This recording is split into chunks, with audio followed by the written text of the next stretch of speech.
자, 지난주에 주가가 크게 떨어졌었죠. 전체적으로 하락으로 마감을 했는데 이제 조금만 더 떨어지면 단기적 상승이 있을 거라고 예상이 되는데 오늘 영상에서는 지난주에 뭐 때문에 이렇게 떨어졌는지 설명해 드리고 그리고 왜 단기적 상승이 있을 수 있는지에 대해서 설명을 해드리겠습니다. 자, 지난주에 관세가 나오면서 주가가 떨어졌습니다. 자동차 관세였는데 그래서 나스닥이 493까지 올라가다가 이렇게 꺾였죠. 그래서 지금은 453까지 가는 방향이 나오고 있습니다. S&P도 마찬가지 나스닥이랑 비슷하게 올랐었죠. 거시경제로 움직였습니다. 시장이. 여기 저항선을 뚫고 576까지 상승했다가 다시 꺾인 상태고 540까지 방향이 잡히고 있습니다. 참고로 S&P 기준으로 540 뚫리면 갭이 500까지 거의 열려있는 수준이고요. 그래서 540이 거의 마지노선이라고 생각합니다. 여기까지 떨어졌다가 이제 반등이 곧 나올 것 같아요. 우선 차트적으로는 그렇고 지난주에 미시간대 물가지수 그리고 PCE 물가지수가 나왔습니다.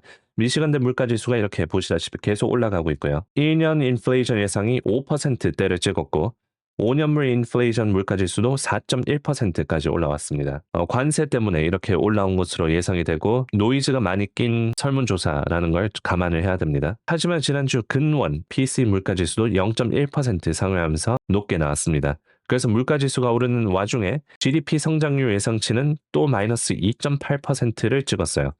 이제 다음 주 월요일에 또 업데이트가 되는데 이게 더 내려가는지 버텨주는지 봐야 될 것 같습니다. 그래서 물가지수는 이렇게 오르고 있고 성장률은 둔화되고 있고 그러면 스태그플레이션 우려가 생기죠. 물가지수는 계속 오르고 성장률은 낮을 때 스태그플레이션 경기 침체라고 부르는데 그 리스크가 올라갔습니다.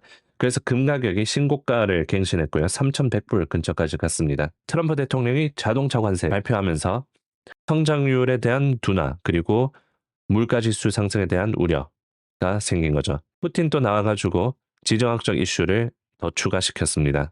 주말에 나온 뉴스인데 트럼프 대통령이 푸틴에게 매우 화가 났다라고 밝혔습니다. 트럼프 대통령이 MBC 뉴스 주말에 인터뷰를 했는데 우크라이나와 휴전에 이르지 못할 경우 러시아산 원유에 대한 2차 관세를 고려할 것이다 라고 보도를 했습니다. 러시아와 내가 우크라이나에서의 유혈 사태를 중단하기 위한 협상을 할 수도 없고 그것이 러시아의 잘못이라고 생각이 든다면 그렇지 않을 수도 있지만 하지만 내가 그것이 러시아의 잘못이라고 생각한다면 나는 러시아에서 오는 모든 석유에 2차 관세를 부과할 것입니다 라고 얘기했습니다. 그렇게 되면 모든 석유의 25%에서 50% 관세가 부과된다라고 트럼프 대통령이 얘기했습니다. 그래서 단기적으로 나스닥, S&P가 좀 하락할 것으로 보입니다. 다음 주 월요일에 시작할 때 좀 마이너스로 시작할 가능성이 높아 보여요. 하지만 낙관적으로 생각할 부분이 있습니다. 지금 기술주 쪽인 Magnificent Seven이 주가가 굉장히 많이 빠져 있습니다. 2016년 저점, 2022년 저점, 2024년 그리고 2025년 저점 근처입니다. 이제 실적 발표가 얼마 남지 않았습니다. 이제 2주 뒤 4월 중순부터 실적 발표 시즌이 시작됩니다. TSMC 실적 발표, 넷플릭스 실적 발표, 그리고 은행주들 실적 발표, 그리고 4월 말에 메가캡 기술주들이 실적 발표가 있죠. 대체적으로 실적 발표 2주 전부터 주가가 움직이기 시작합니다. 그래서 이번에도 메가캡들 실적 발표가 좋을 거라고 생각이 든다면 2주 전부터 주가가 슬슬 움직이기 시작합니다. 그리고 최근에 주가가 관세 이슈로 인해서 과매도 구간에 들어온 걸 보면 이제 메가캡들을 매수하기 좋은 시기일 수 있습니다. Magnificent Seven, 애플, 마이크로소프트, 엔비디아, 아마존, 구글, 메타, 그리고 테슬라 위주로 매수를 한다면 관세 대응을 잘할 수 있을 거고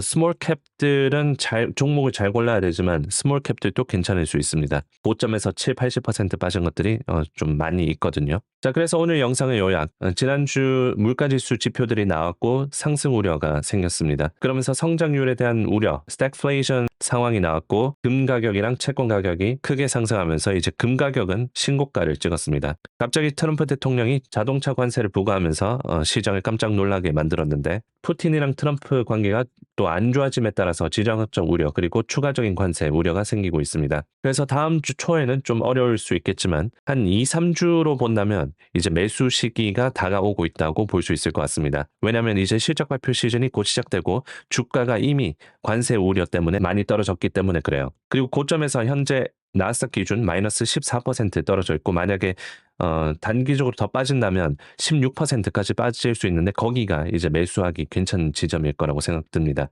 정확히 찝어드리자면 QQQ가 453까지 오면 매수하기 괜찮고 S&P 기준으로는 540불 매수하기 좋은 구간으로 보입니다. 아직까지 장기적으로 보면 우려스러운 부분들이 많아요. 아직까지 CPI도 안 나왔고 CPI가 크게 오르고 있지 않습니다. 실질적으로는. 지난주 PC가 높게 나왔다고 쳐도 고작 0.1% 정도예요. 그리고 아직 관세하지도 않았고. 그래서 실질 CPI나 뭐 그런 것들이 크게 오르는지 확인도 안 됐고 실질 경제도 안 좋아지는지 확인도 안 됐습니다. 그게 계속 확인이 되면서 주가가 못 오르고 떨어지는 거지 단기간 고점에서 이렇게 빠지고 더 빠진다? 그거는 좀 비현실적일 것 같아요. 하지만 장기적으로 보면 아직 우려스러운 부분들이 많습니다. 그래서 안전 투자하시고 간단하게 요약을 해드리자면 단기적으로 보면 2주 동안은 나스닥이 3%, S&P가 3% 정도 떨어질 가능성이 있겠지만 거기까지 떨어지면 매수 기회입니다. 여러분들의 생각 어떤가요? 댓글로 달아주시고 제가 틀렸다라는 부분이 있을 것 같으면 댓글로 또 남겨주시기 바랍니다.